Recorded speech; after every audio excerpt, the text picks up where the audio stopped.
Is it on? Can you guys hear me? Yay. How many of you have been to a 33rd Degree show before now? Before this one? Show of hands. Welcome back. How many of you have seen me speak at 33rd Degree before that? And you're still here. That's, you're either very forgetful or very forgiving. I'm not sure which it is. I love being back in Poland. This is great. I hate your airline.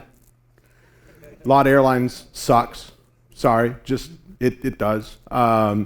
They tried very hard to not let me get here. I bought tickets, flew over from Amsterdam, flew from Seattle to Amsterdam, Amsterdam to Warsaw, and went to the transfer desk and said, "Can I please get a ticket for the next flight?" And they said, "Oh, sure, yeah, no problem. Just go to the gate." I go to the gate and they said, "Oh, no, you're not checked in." I'm like, that would have been good to tell me 2 hours ago. Would have been nice. And they said, "Well, you know, we have a flight next week."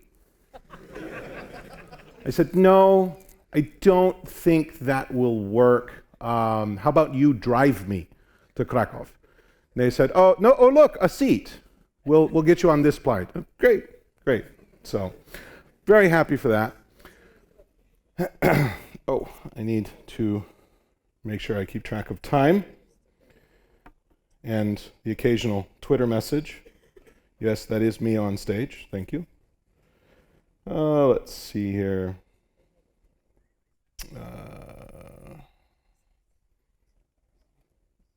There we go. All right. So, how many of you have a significant other? Show of hands. Boyfriend, girlfriend, right? I mean, you know, or maybe some other kind of friend. I don't know, you know. It's all good now, right? When the United States almost unanimously passes gay marriage, you know that it's a thing. So if you've got a significant other, show of hands in the air so I can see them. Yeah, good number of you. How many of you have heard of this book, Men Are From Mars, Women Are From Venus? Yeah.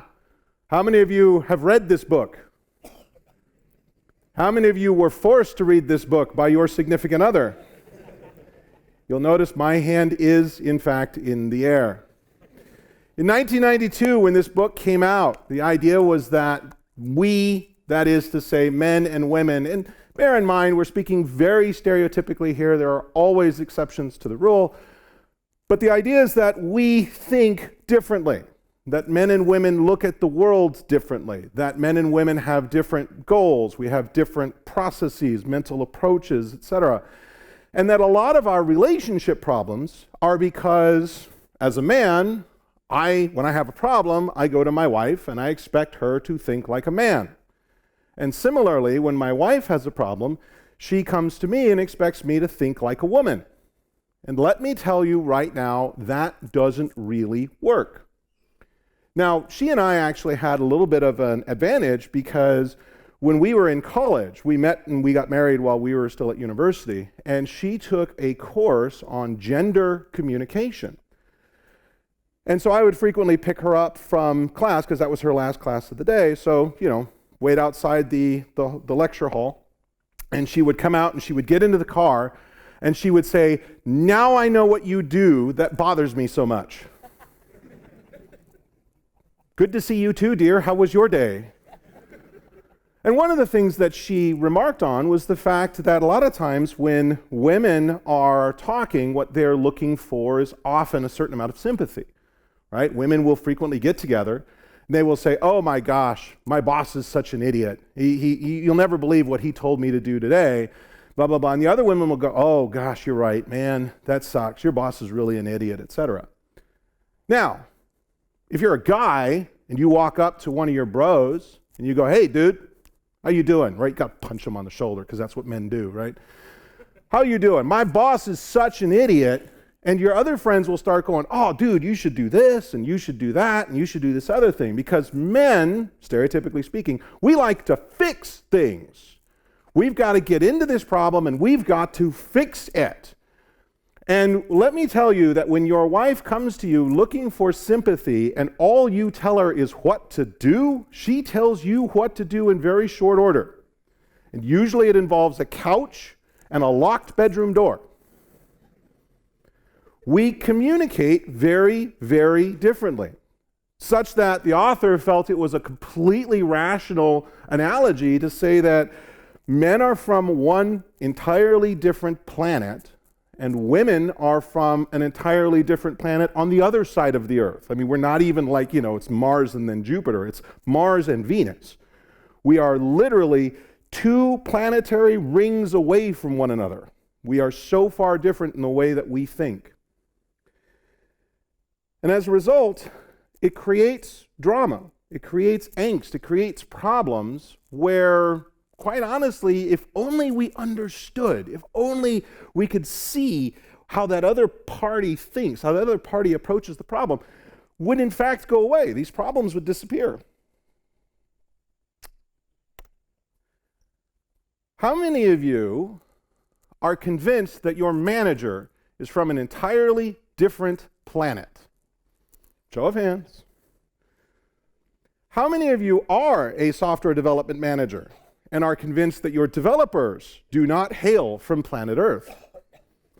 Feels like a bad episode of Men in Black. Okay, one person got that reference. Thank you. At the end of the day, as much as organizations are trying today to come up with an environment in which essentially we can minimize the impact of management, at the end of the day, managers, they're a fact of life.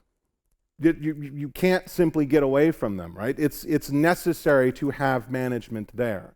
It is absolutely critical to have management there. And it's fairly obvious that we're going to continue to need software developers in place, despite the attempt. Every 10 or 15 years or so, somebody comes out with a programming language or an environment or something similar designed to make software developers unnecessary and obsolete, right? So for example, one of the first experiments to do this was SQL. Way back in the earliest days of the relational database, SQL was created so that ordinary users could in fact go into the database and query for the data that they were interested in. It was effectively the world's first ad hoc reporting tool. How many of you today would love to see, the clerk at your local grocery store writing SQL to process your groceries? Show of hands. Okay, those of you who have your hands up, you are just insane. Seriously, that was a rhetorical question. Don't do that, right? The next tool, by the way, was Visual Basic. Oh, there's some VB lovers in the crowd here, right? Either that or you have some deep psychological scarring. Yeah, VB was originally touted in the VB 1.0, 2.0, 3.0 days. VB quite literally shipped with a marketing tagline of, "Now managers can write code." Booyah! Who wants that? Show of hands. Don't raise your hands. Nobody wants that, all right?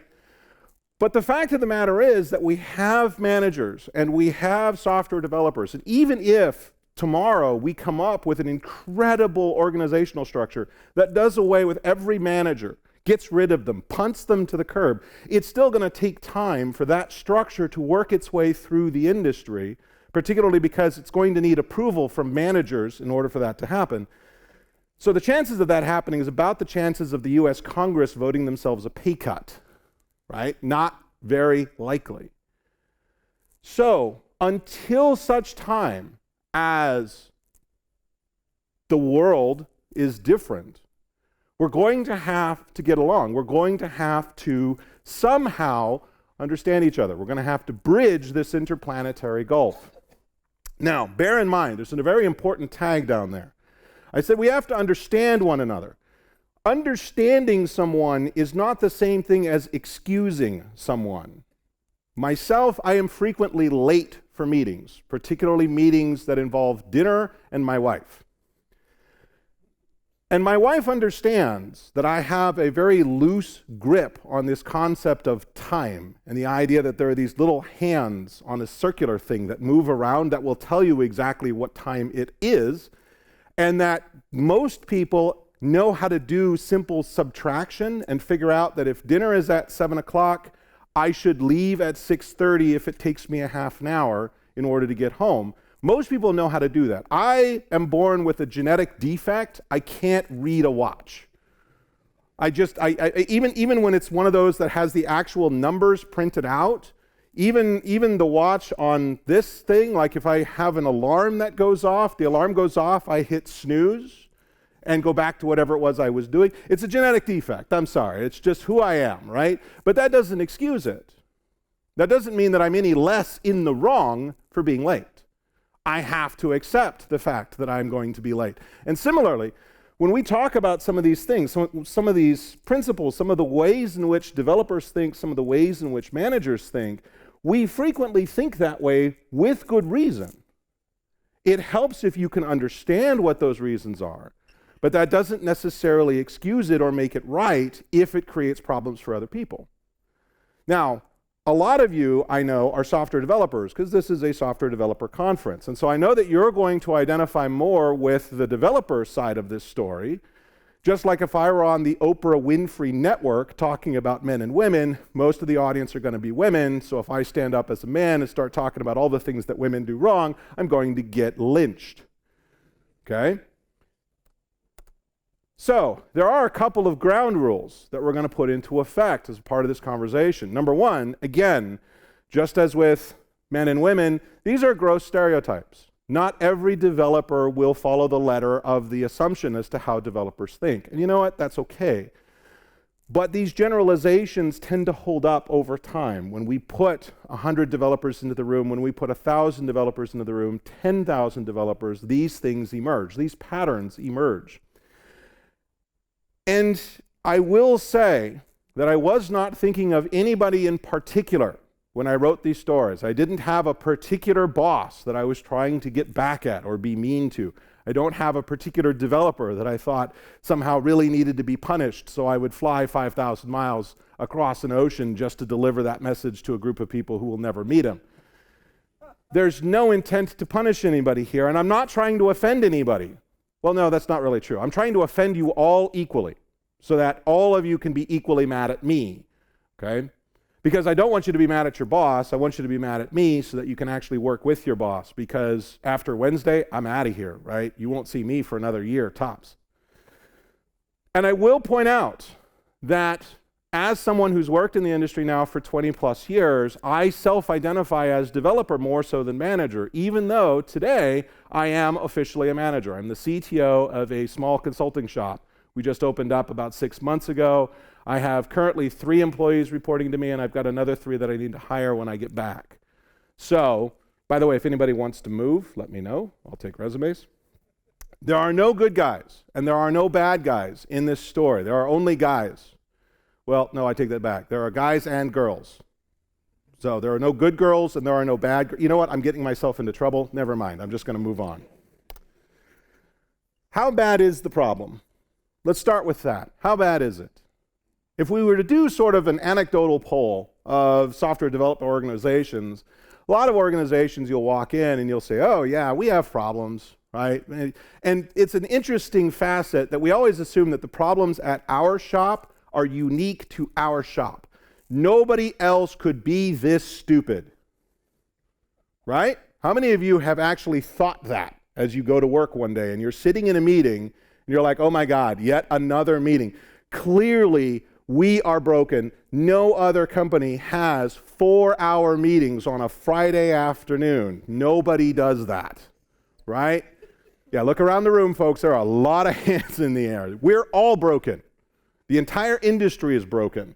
And then we start thinking, oh, well, you know, hey, maybe the industry, maybe actually going into something a little less stressful, like maybe air traffic control, or repossessing like bankrupt vehicles, right? That sounds like fun. That you know, sitting in a 4-hour meeting with people who have absolutely no motivation to go home early versus trying to take cars away from like meth addicts. I think actually the repossession gig sounds more fun. There's a book by a guy by the name of Steve McConnell called Rapid Development. And in it, he talks about we hope it's a fictitious story, but we all know deep down it's really not. There was a project at unnamed software company, and quite frankly, everything was going swimmingly. They were on schedule. They were using a cutting-edge technology. Now, at the time this book was written, the cutting-edge technology was C++. So allow for that. Imagine that this is like 15 years ago, 20 years ago, and you like working in C++. You consider that to be a cutting-edge technology, right? Some of you still do, and that's okay. We love you too. They were mentoring a number of the other developers within the company. They had a strong mentorship program. They were mentoring the people on their team, but they were also farming out that expertise to the rest of the company, right? They were signed up for some training, which is good, right? Because we all know that we do need to keep sharp. We need to keep current. We need to know about new trends that are emerging and so forth. So we want to continue to keep our training current. They were revising their process as they were going. They found that certain steps along the way, in fact, didn't lead to any real benefit. So let's cut that out of the process and just, streamline things, make sure that what we're doing, in fact, delivers value. Things were going pretty well. And then the technical lead went in for her 3-month project meeting with one of the upper managers. And that's when, to pardon my French, it all went to shit. The boss said, hey, you guys are on schedule. This is great. Clearly you guys really have a grip on this project and you know what's coming. So therefore, we're going to shorten the schedule. We're going to move it up by a couple of months because you guys, clearly, with just a little bit more effort, you can actually make this new revised date. You're using a leading edge language. So therefore, since you're using it, you couldn't possibly be using something you don't understand. So therefore, you know all that you need to know. And we don't need to do any sort of training for you. And in fact, if we cancel your participation in the mentorship program, we can in fact get back a bunch of those hours, which you could use towards meeting the new revised schedule.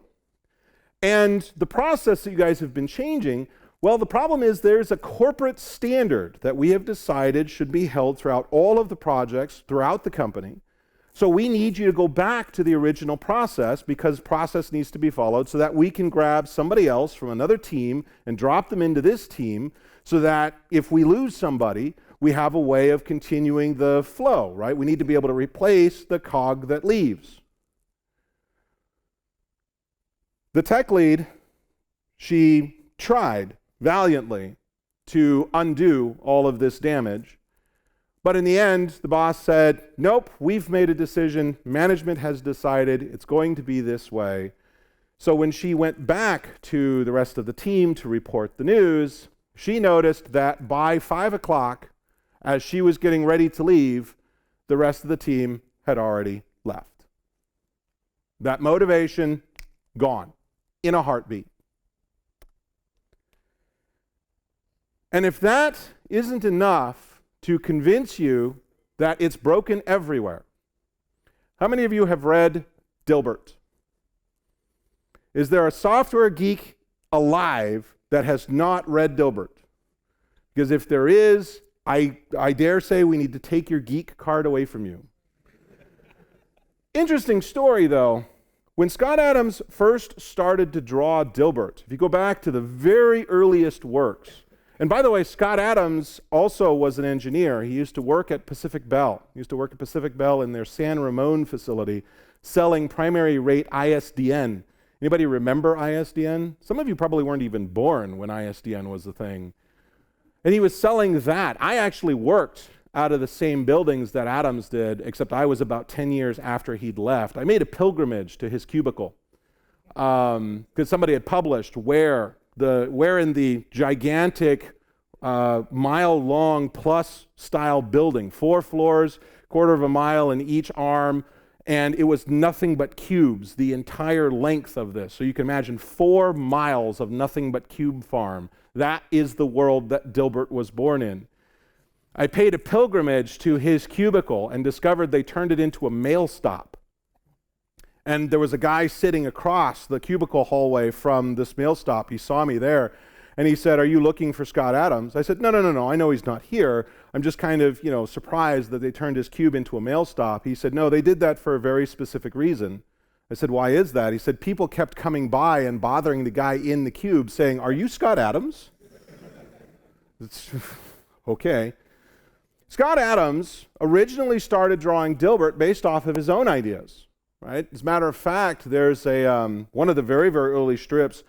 It's the only time I've ever seen Dilbert in anything other than the suit and tie. He's actually in swim trunks, and he's underwater photographing whales and recording their music and whatnot. That was basically the working premise for that particular strip. You don't see those anymore because a couple of years after the strip was established, Scott Adams hit on an absolutely brilliant idea. He published his email address as a part of the strips.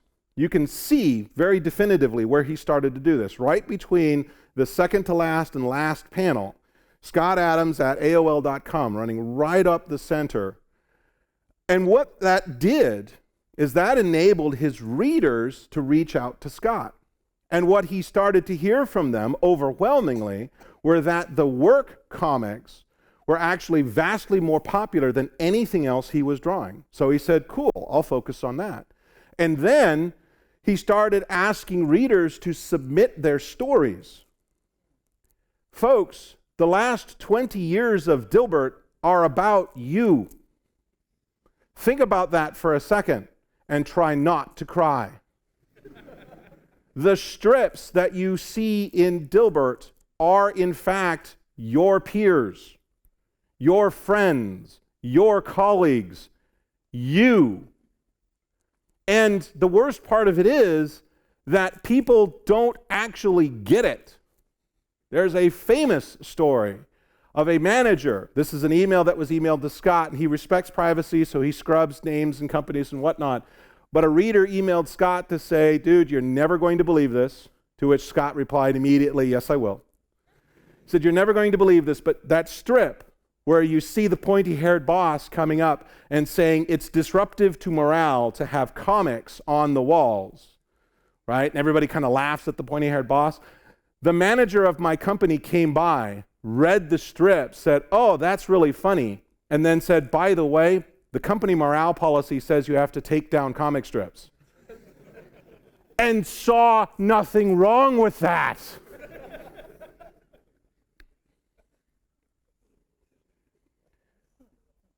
Quite frankly, Scott Adams' his magnum opus, to me, it was his career-defining moment. Scott decided that he was going to see just how bad management really is.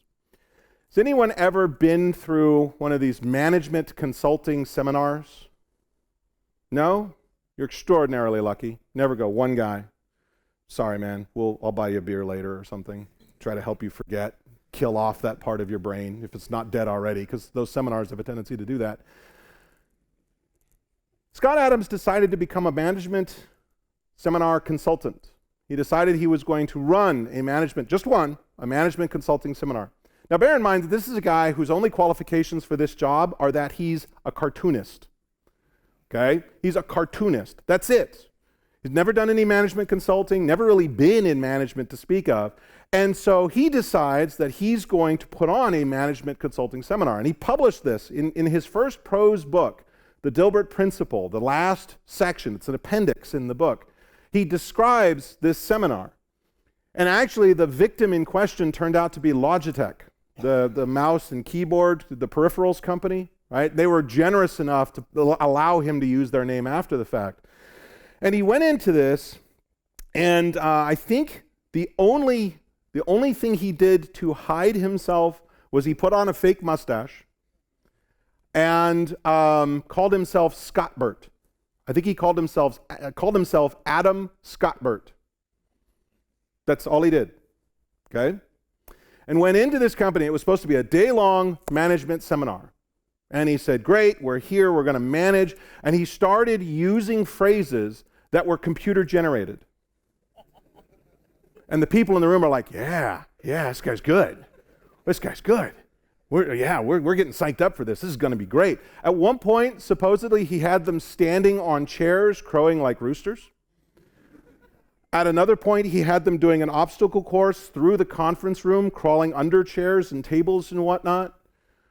And at the very end of this, 7.5 hours of pure, unmitigated bullshit. Half an hour before the seminar is over, he says, folks, I have a confession to make. My name is actually Scott Adams. I draw Dilbert, and I have no idea why none of you put your hand in the air and said, who the fuck are you, and why are we doing these stupid-ass things? Nobody questioned for even a heartbeat all the crazy stuff that he was having them do. Not for a second. Because he had mastered managementese. He had mastered the language. So much so that you could computer generate it.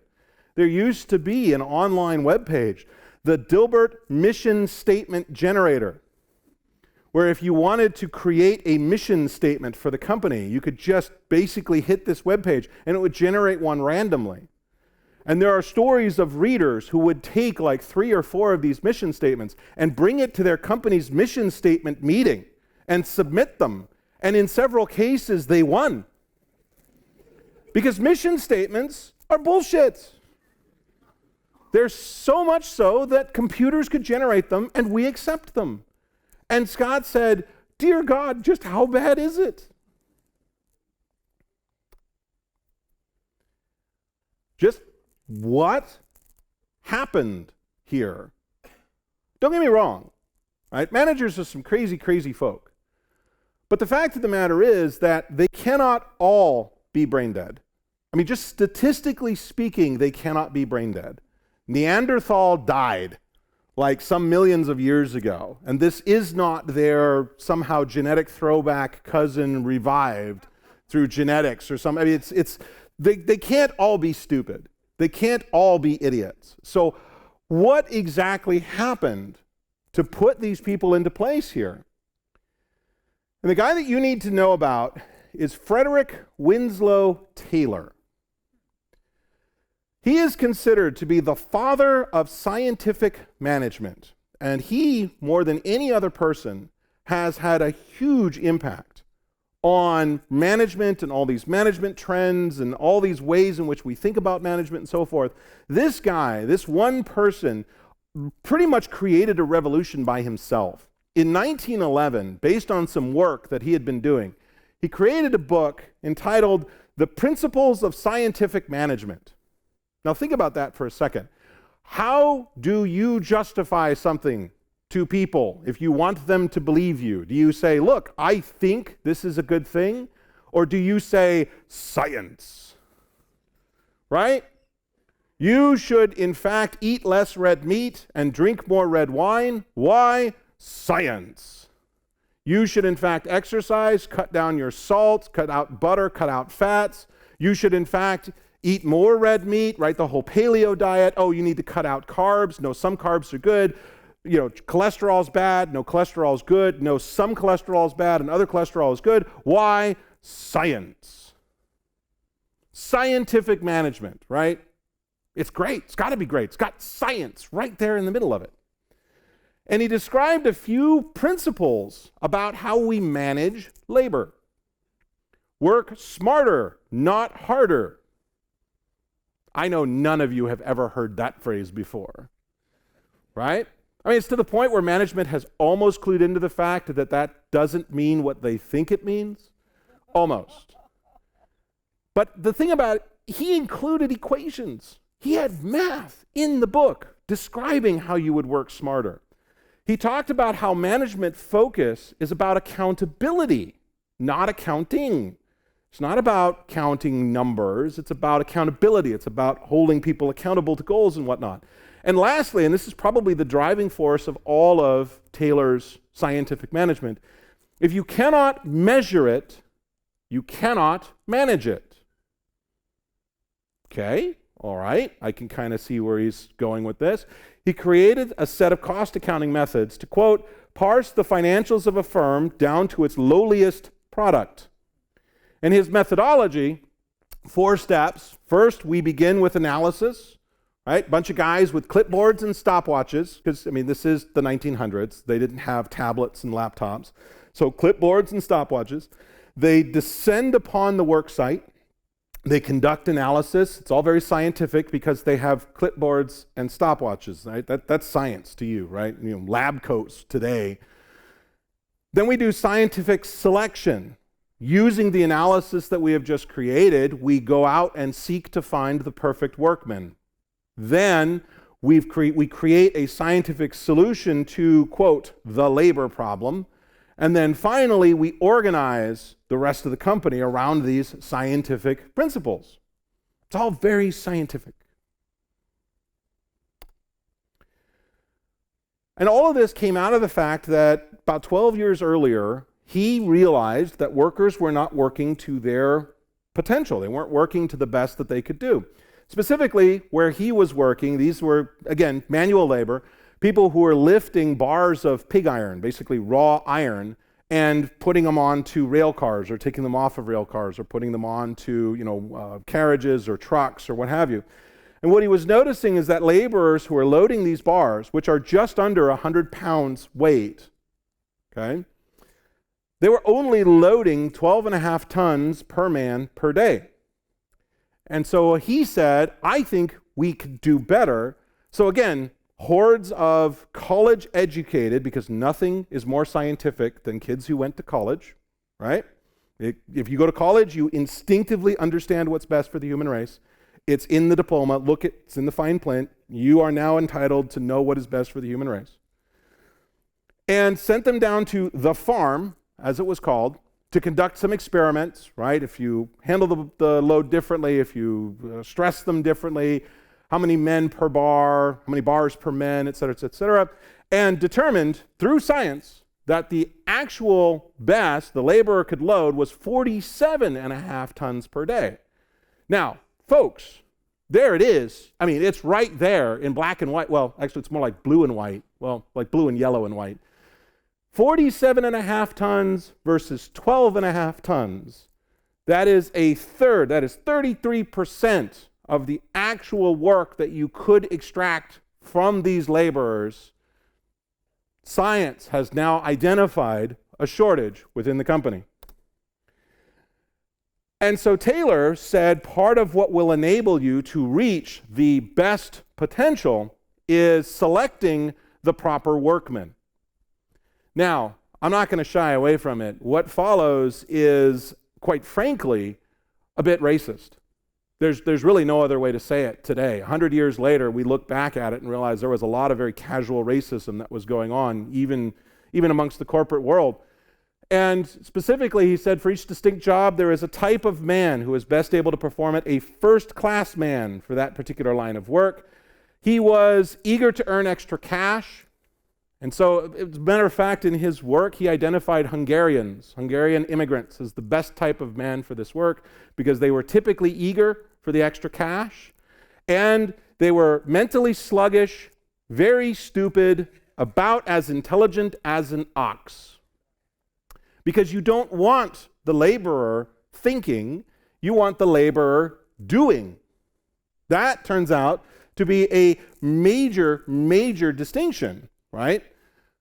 Scientific management would provide a basis for ensuring hearty brotherly cooperation. Workers were operating under a lump theory of labor. There's only so much work to go around, and therefore you and I are in competition with one another, right?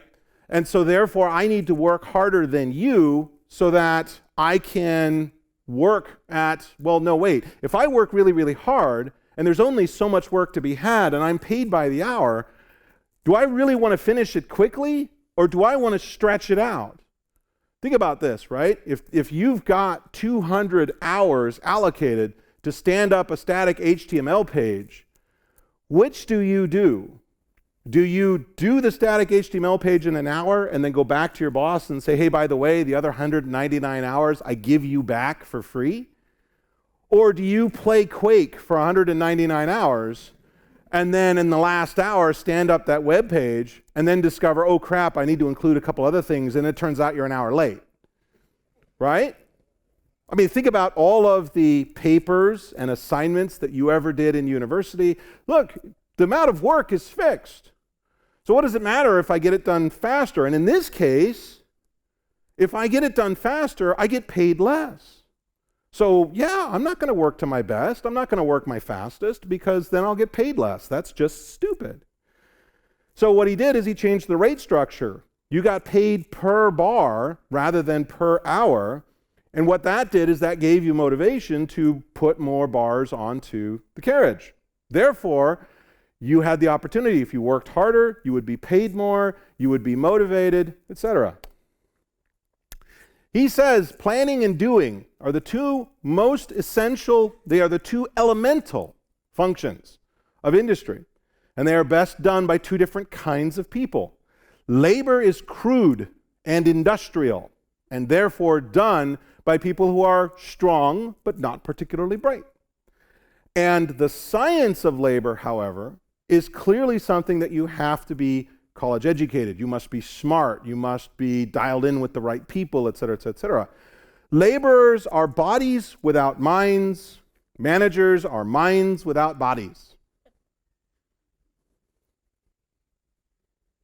Bear in mind, this guy had a profound impact on the industry, particularly in the United States. Taylor in this movement is comparable to the Almighty. These are direct quotes. Scientific management may well be the most powerful as well as the most lasting contribution America has made to Western thought since the Federalist Papers. Let me tell you, speaking as an American, I wish we had chosen something else. It was the invention of industrial management at the dawn of the 20th century that turned enlightened policy and scientific discovery into global prosperity. Boy, you don't get any better than that.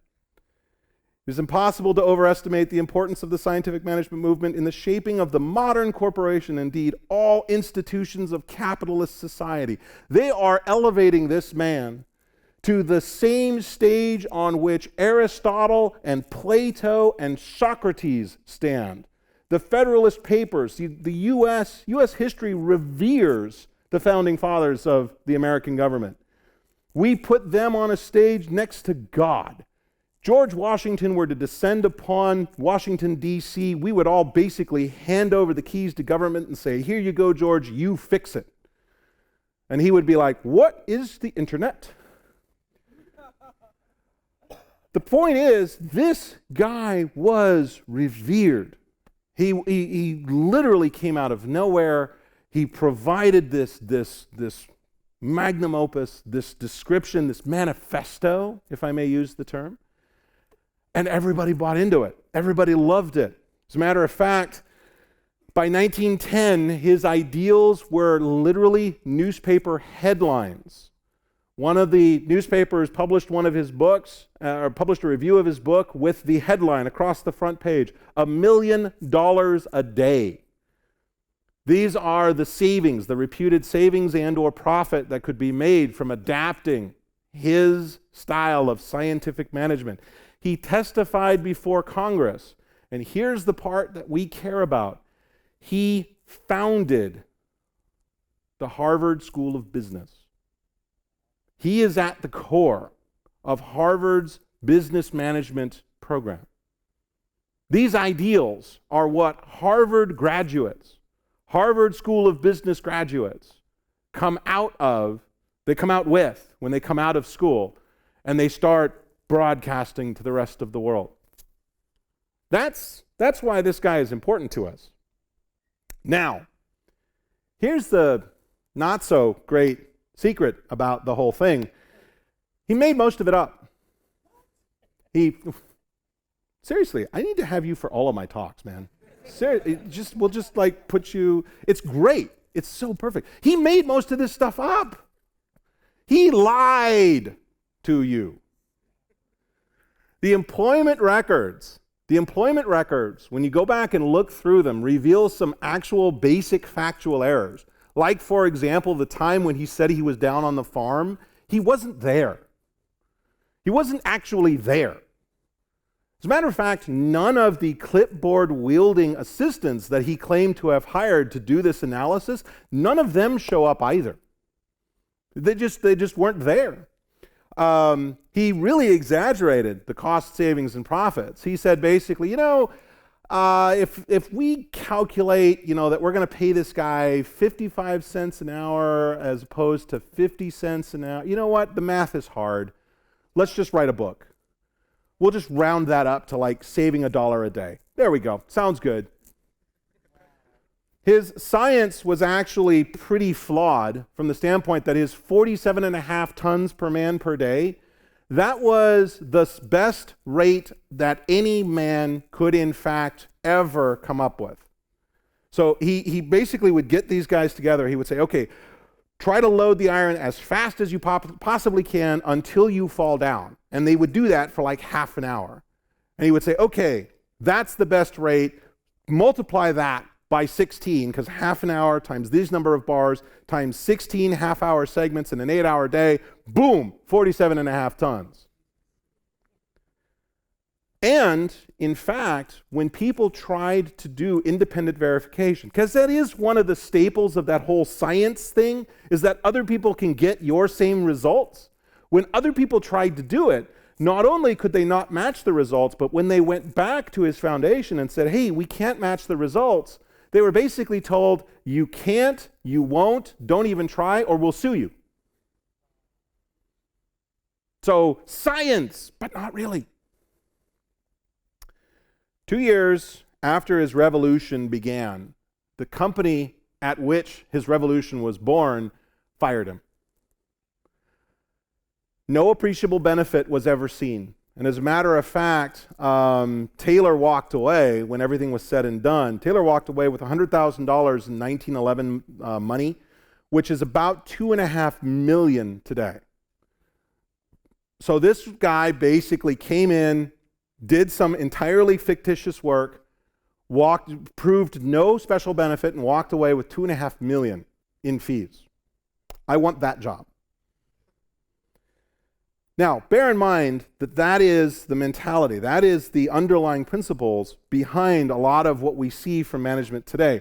Meanwhile, when we go over into the development world, we are not immune to some of these problems. We really are not. It's a great story, Inmates Are Running the Asylum by Alan Cooper, the father of Visual Basic. He invented VB. By the way, the code name for that project was called Ruby, which I find deeply ironic now.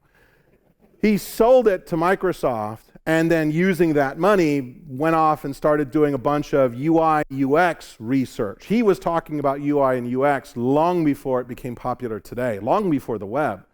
In one of the books he talks about, The Inmates Are Running the Asylum, in it he talks about the fact that what happens when you marry something with a computer, you get a computer.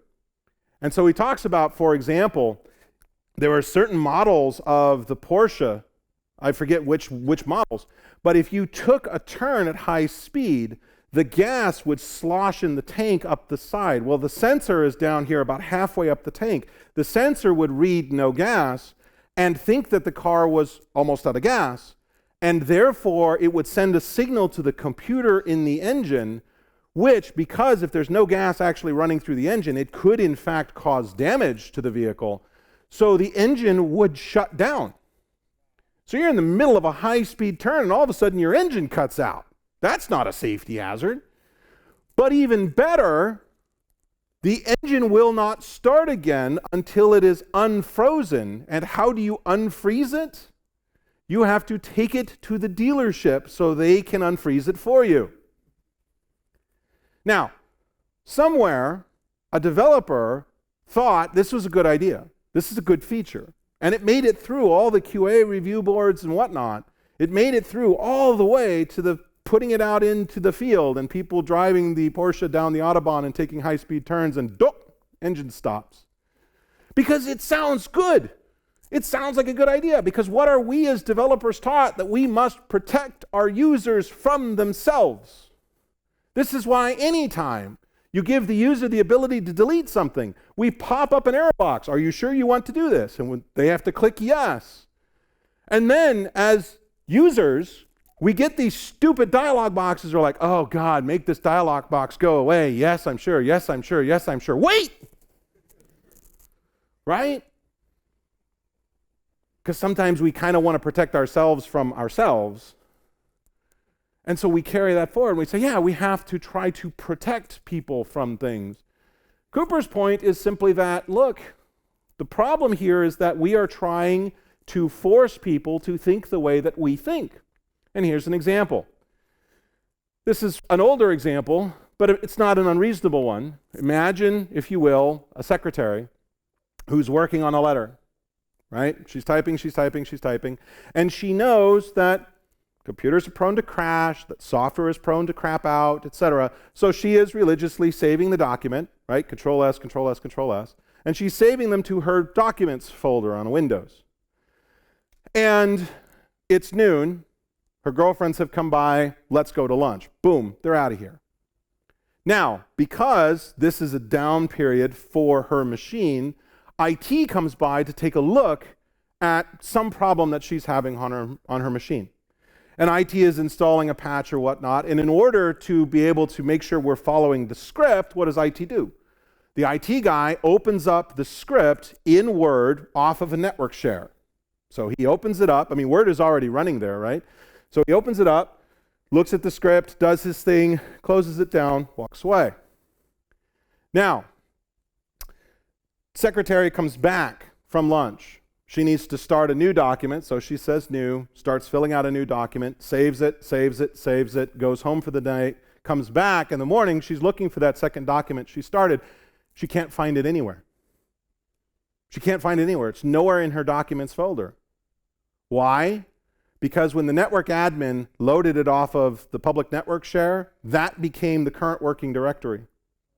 And now when you save it, it goes off to the current working directory. So her document is saved, it's just way the hell over there where she will never be able to find it because she doesn't even know to look there, because she really doesn't understand why she can't have just one place where all of her documents are stored. Why do we have to have all these different folder things? Because to you and I, a hierarchical file system makes total sense. It's clear, it's concise, it's extremely representative. You can arrange and organize your documents the way you want. Hey, developers, interesting clue. Most people don't care. Most people will organize their documents in the title of the document. Letter to grandma, dash, this date. Thank you to mom, dash, Christmas, doc. They want to organize their documents the way they want to. This whole hierarchical file system thing, whatever. Because, let's be really honest, the amount of data that the user puts on a machine versus all of the data on the machine is less than 0.1% now. You consider Windows, you consider Mac, you consider iOS, etc. Most of the stuff that we create, the documents, the spreadsheets, etc., is a drop in the bucket compared to the total data on the machine. The hierarchical file system is not for the user's benefit, it's for ours. It's how we think, it's how we arrange. And we, since we're the ones creating software, we get to tell them how the software will work. And we've been doing it for 25 years, at least. And here's part of the problem. You show this picture. I've used this picture a lot in architecture talks and whatnot. And I ask you, are these two buildings roughly the same? And most people look at me like, this is a joke, right?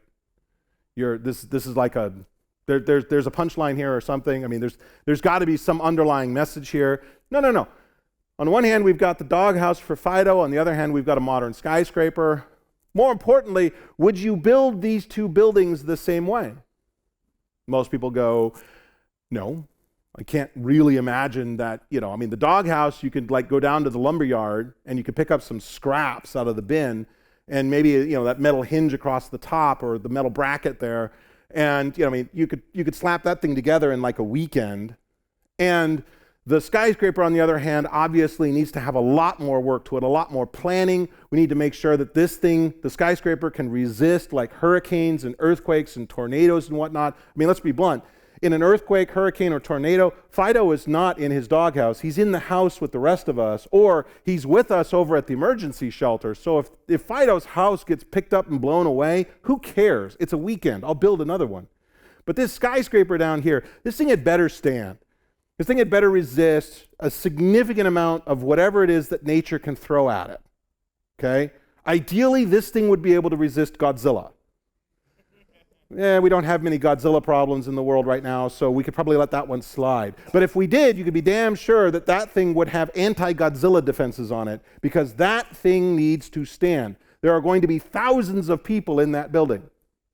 So, no, the way in which we build software must be different between the prototype and the actual.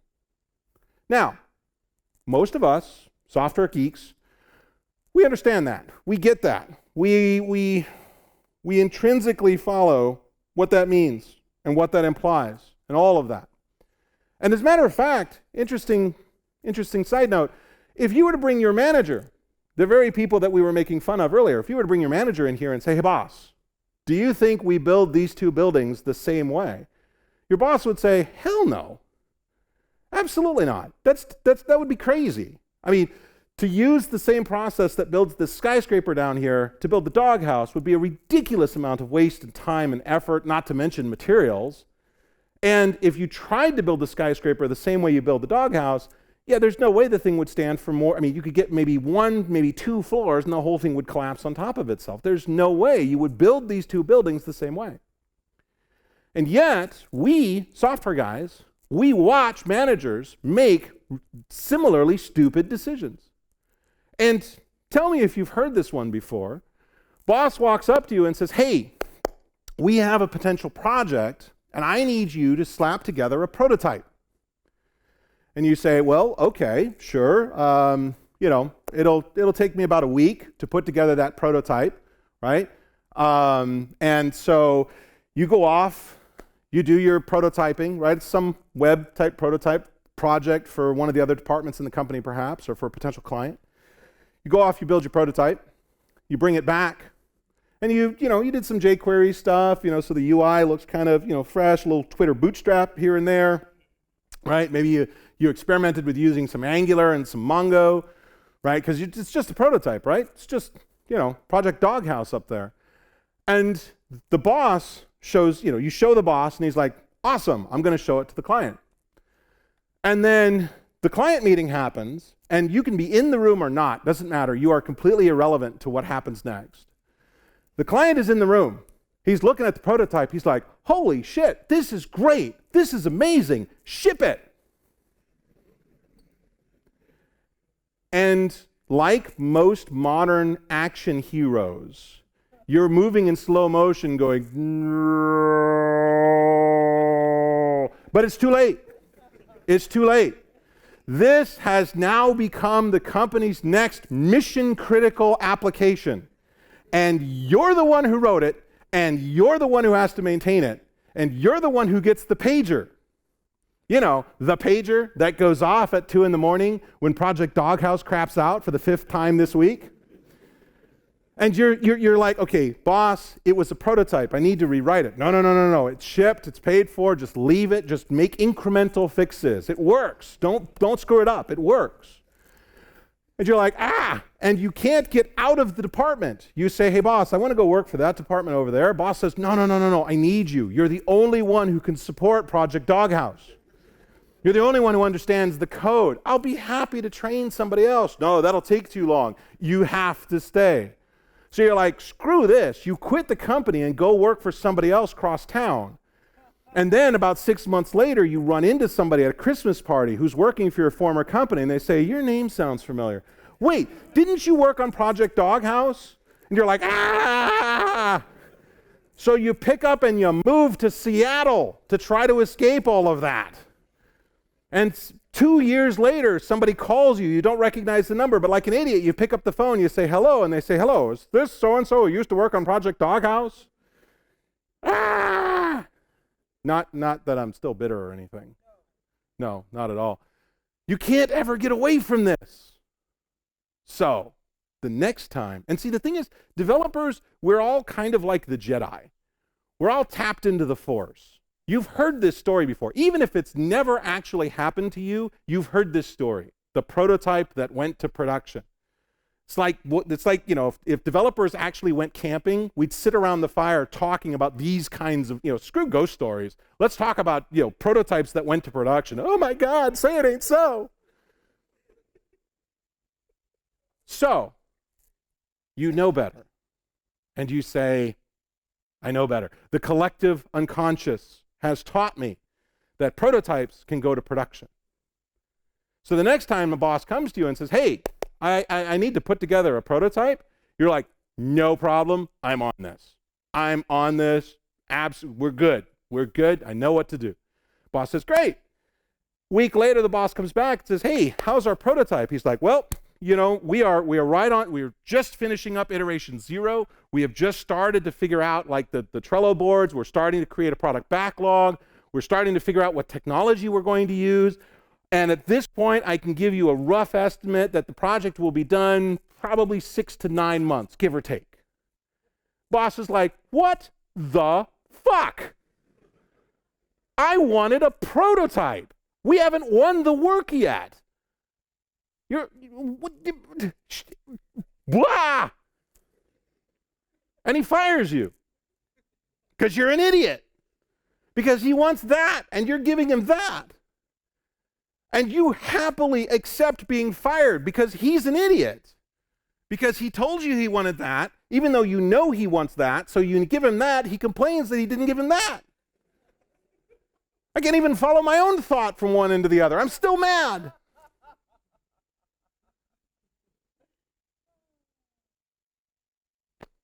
What is wrong with these people? Let me ask you a question. How many of you have seen software? No. Don't laugh. Don't laugh. I want you to see the software, not the representation on the screen. The actual software. See, we talk about all these things that don't really exist. They're a fiction. We give them a better name. We call them abstractions, encapsulation. At the end of the day, it's all make-believe sitting on top of voltages going up and down. It's all abstraction. We talk about threads. We talk about objects. We talk about variables. We talk about processes. We talk about memory, the garbage collector. Almost as if we were to crack this thing open and get a really powerful microscope, we could peer in on the CPU and see these threads running around on the CPU. We could see the blocks of memory as they're being allocated and collected by the garbage collector, as if they were real. We think they're real. We look at this and say, yes, there's software. This is a program that's running, and there's representation. There's objects here in the screen. Bullshit, that's a movie screen. And it's projecting light onto it, told to it from a computer. And it gets worse. If the computer is sick, if the process has a bug in it, how do we figure out what's wrong with it? We ask the computer. But we don't ask the actual sick program. We ask another program to peer into the first one to tell us what's wrong with it. This is like going to the doctor and your wife or your boyfriend or your girlfriend comes with you, and the doctor doesn't ask you how you're feeling. They ask your significant other. Because you're sick. Clearly, you can't represent how you feel correctly. Personally, I think the internet achieved self-awareness about 15 years ago. And all of the wrong results, all of the errors, the bugs that we're seeing, that's the internet fucking with you. Think about it. Why are there so many pictures of cats on the internet? Because the internet is a cat person. Duh.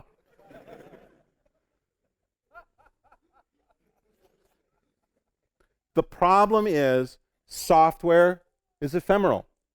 It doesn't exist. It literally doesn't exist. It is a set of abstractions on top of abstractions on top of abstractions on top of abstractions on top of abstractions on top of abstractions on top of abstractions on top of abstractions on top of abstractions, like 20, 30, 40 layers deep, depending on how finely you want to slice this. And as a result, if we can't even point to the software in the room, we can point to its representation. But if we can't point to the software in the room, how does anybody else have a prayer of understanding what we do? Because what we do doesn't exist. It's not real. It's invisible to most of the people on this planet, except when it goes wrong. Because then you're driving down the freeway and there's the big billboard LED, right? 5 meters by 20 meters, etc. You're driving down and boom, blue screen of death right there. That's when you notice software. Or you go to the airport, or you're trying to check in for your flight. Not that I'm still bitter. The other thing that you have to understand, though, is that most people do not trust what they do not understand. And most people don't understand software. So instinctively, we're operating at a negative here. You say, look, the software will do this. And people will say, yeah, sure, buddy, I've heard that one before. They don't trust software. They don't trust programmers, particularly because we have a history. Let's just call a spade a spade. We have a history of saying you'll have it in 6 months. And in 6 months, when we meet again, saying, yeah, there were some problems, and we didn't quite understand the requirements, and yeah, it's going to take another 3 months. Oh, and another $1 million. And another couple of bodies. And we're still not sure that we'll ship at the end of that period, but we'll have a much better idea of whether or not we'll actually ever ship. Truthfully, just once, I want a software developer in a meeting to come out and say, look, I'm going to be honest with you, I'm just writing code until they tell me to stop. So, you say when to stop and I'll give you the code as it is. Boom, we're done. Saves everybody a lot of grief. Whether or not it works, who cares? You're going to throw it away in a year anyway. Right? What does all of this tell us? What is the point of this? Between the fact that we have one branch of people who have essentially been brainwashed by a dude who lied, and we have another group of people who essentially deal in lies all day long, you'd think that we would have some common ground. But the truth of it is we really don't. We do fundamentally different things. The way in which we do things are very, very different. And as a result, we see the world very differently. The Poppendieks talked about motivation. And interestingly enough, managers, developers, and the rest of the world, we view motivation very differently. Again, this is coming straight out of McConnell, Rapid Development. Developers are much more motivated by possibility for growth, personal life, opportunity for technical supervision, and interpersonal relations with their peers. They mean working, not the other thing. Managers, I think I've got that. Oh, developers are somewhat more motivated by possibility for growth. I think that second block is supposed to say managers are somewhat more motivated by possibility for growth. Oh no, wait, I repeated that paragraph. Sorry, that's a typo in the slides. Oops. Basically, what's happening is that developers, we're motivated by different things. We're motivated by a very different set of criteria than what general population would be or what management would be. The manager's job is about connecting with people. It's about meeting with people, talking with people, engaging with people. It's not too fair. It's not too unfair to say that management is all about people. And developers, on the other hand, are all about connecting with machines. Managers manage people, developers manage machines. And the fact that machines and people are very, very different creatures lead us to these very different thought patterns.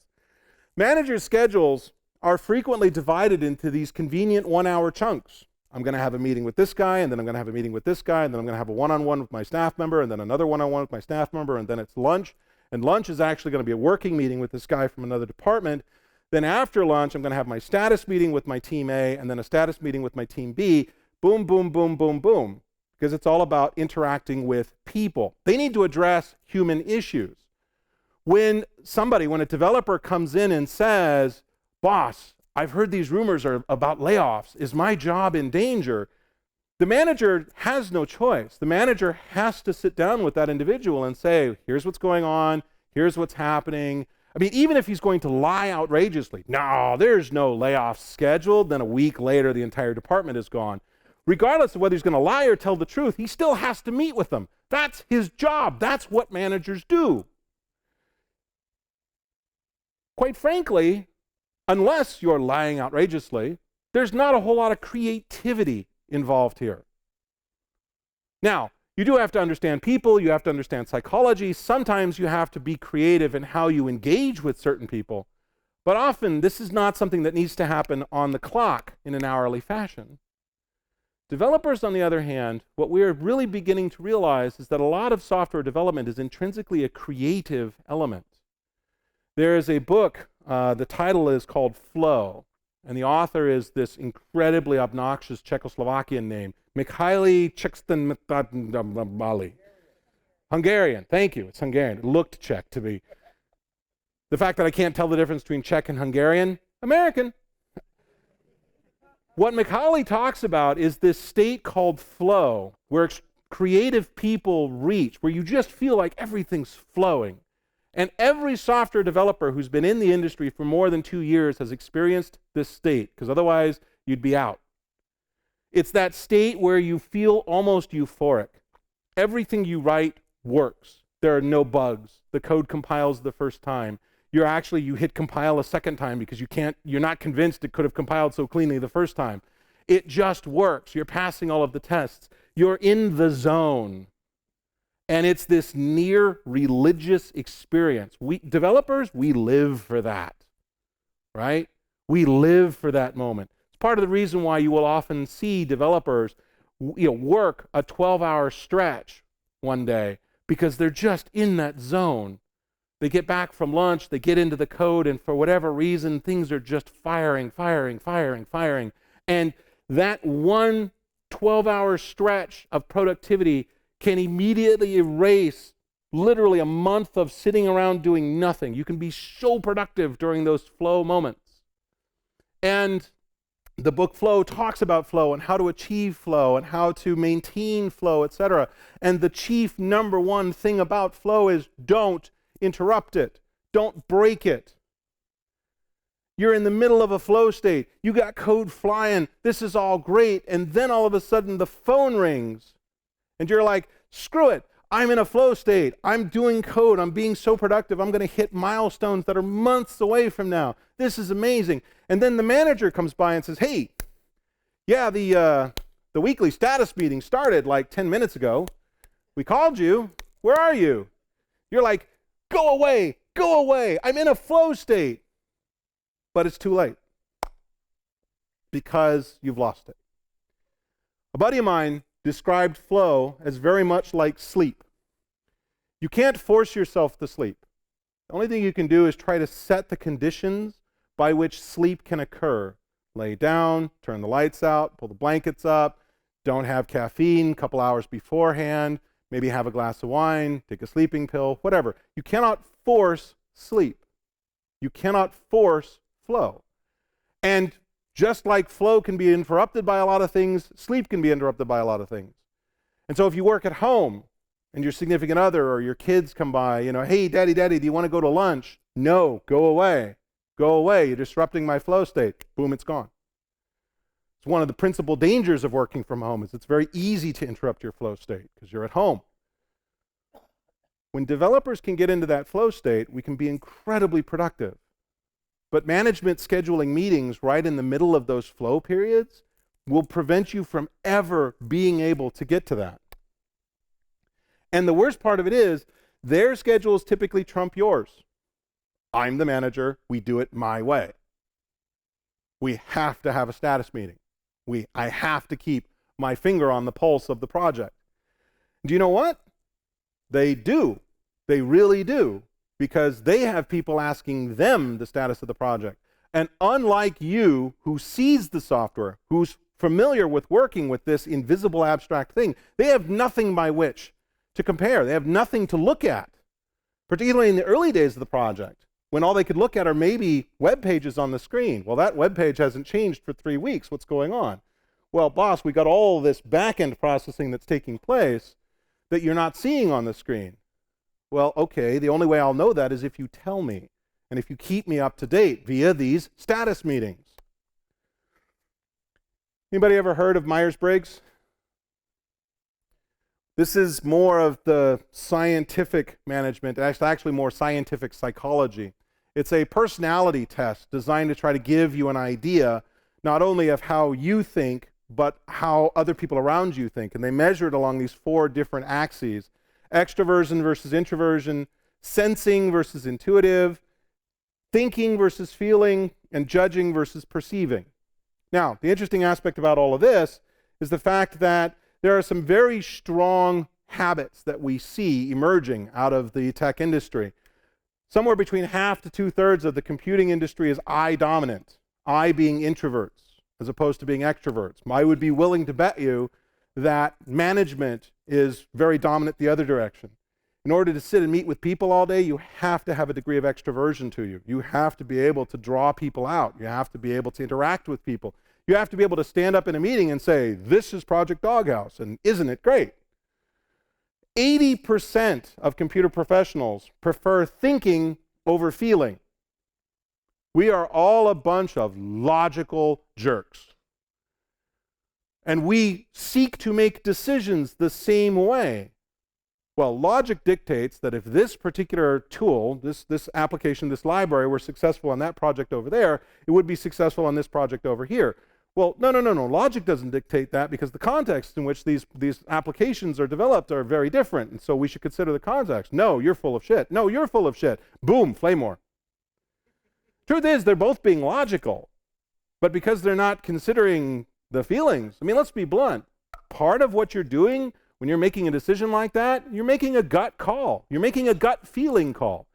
You're saying, I've filtered it through all of these intellectual filters, and I believe that selecting this technology will in fact be the right thing. Well, how can you believe that? That's like peering into the future. It just feels right. Go with that. Unfortunately, most of the rest of the computer world is not going to live with that. They want logic, they want answers, they want evidence. The other thing we need to do is we need to keep motivation, morale, and job satisfaction straight. They are 3 different things. You can be motivated at a company where morale is terrible and your job satisfaction is low. These are all reasonable things to have. Motivation, this is what causes you to engage in work-related behavior. Morale is how you feel about your current job, and job satisfaction is how well does my job in fact do what I want a job to do? If you're a manager, motivation is what matters most, because the other things will actually come out of that. Now, this is again from McConnell, and this is basically, we're getting towards the end here, we're wrapping up. The general population, if you were to ask, how do I motivate people just off the street, one of the best ways to motivate them is to give them a sense of achievement and recognition. Congratulations, Joe! You are amazing. You have actually woken up and brushed your teeth 3 days in a row today. Yay! Little gold star on the board over here. Right? Remember that from grade school? From younger school? Right? You get certificates, awards, perfect attendance. Yay! Right? General population likes those things. Programmers, yeah, we like achievement. Achievement here is measured in actual stuff, right? Congratulations, you are now a C# developer. You are now a Node developer. You have now been moved over to this other project. Possibility for growth, the work itself, personal life, tech supervision opportunity is number 5 on that list. There are a lot of us who really don't ever want to be promoted. Advancement, interpersonal relations, peers, where do we see recognition on that list? It's actually way down here at the bottom. Most developers, you bring them up in front of a room and say, everybody give Bob a hand. They hate that. They despise that. They want nothing to do with that. On the other hand, if you're a manager, oh boy, check it out. Responsibility, the number 1 thing. I want to be more responsible. I want to have more people reporting to me. I want to grow my empire. And number 4, recognition. Not only do I want to grow my empire, I want you all to bow at the feet of my throne. Possibility for growth, interpersonal relations with peers. Where do we see on this list personal life? Because managers have no personal life. Seriously, you go talk to some of these high-powered executives, they're working like 60 hours a week, 70 hours a week. Because a lot of times, they've got these things, and these things are never off.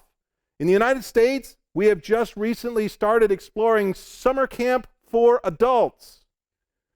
And these summer camps, I'm not making this up, you can Google it, it's on the internet, so you know it's true.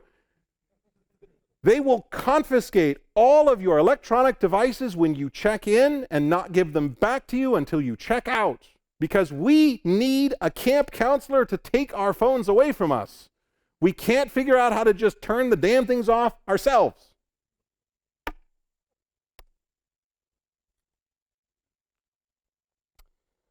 The last thing I'll leave you with is that this whole notion of, all of this psychology and stuff that we're talking about, it's like, yeah, but, all of this is really, mumbo jumbo. It's not really scientific. Psychology isn't really a science, etc. Got an interesting experiment for you. Imagine for a moment, I bring you into a room, okay? It's just a regular workroom, right? Conference room, whatever. Give you a box of nails, a candle, and a book of matches. And your job is to attach the candle to the wall. That's all you got to do. Attach the candle to the wall. Now, I tell half of you that I will pay you a certain amount of money. Doesn't really matter what amount, as it turns out, but I will pay you if you get the job done faster, as opposed to you're just doing it for grins, for kicks and giggles, whatever. Which group do you think is going to actually figure out a solution faster? When you do this experiment, under controlled circumstances, when you do this experiment, it turns out over and over and over again that attempting to incentivize people by paying them to do something actually results in slower work. The candle experiment showed rewards narrowed people's focus and blinkered the wide view that might have allowed them to see new uses for old objects. New uses, not new users. Turns out that when you finally figure out how to attach the candle to the wall, it requires a little bit of out-of-box thinking. But the people who are offered pay, took twice as long to come up with a result than the people who were doing it just for the sheer grins of doing it, just for the sheer internal motivation of, can I solve this problem? Incentivizing people, in many cases, slows them down. So, what do we do with all of this? Okay, first of all, you're a developer, you're an analytical creature. You're a thinking creature. You have to expect that other people are going to feel comfortable justifying decisions based on nothing more than feelings, based on it feels right, this is the way we go. To a large number of people, that is a perfectly acceptable way of making decisions, because we can't predict the future. None of us can predict the future. Understand that a lot of your incentivization could in fact be working against it. And if you're a manager, this is absolutely critical to understand. Developers will frequently do work because it's fun, the joy of the work itself, not because they're getting paid. I know developers. I have sat with developers. I have said this myself, where it's like, wow, I really hope nobody figures out that I would do this even if I wasn't getting paid, because they'll stop paying me, and then I can't pay my mortgage, and then I can't do what I love. Most importantly, if you're management, if you're trying to, in fact, create a team and a dynamic, an environment, you got to understand that developers are not laborers. We're not going to follow those Winslowian style of how labor works. We are, in fact, scientists or artists. We use our brains to, in fact, create stuff. We're not traditional labor. You can't run this using the traditional managerial tools. And we're not doing the same tasks every day. One day I'm going to be writing code for a web page. The next day I'm going to be writing code that executes as a stored procedure inside the database. And the day after that I'm going to be writing some code to help automatically test all of this stuff. It's all going to be different. The inherent non-determinism in what I do is going to make any sort of measurement, any sort of scientific measurement, all but impossible, unless we try to scope it to a very, very finely sliced bit. But developers, you have to understand that managers, we have people above us, or we have people across from us who are asking where things are and how things are working. I have to be able to tell people what you did today, or what you did this week or this month.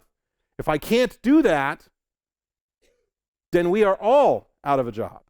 You have to give me the tools to do that.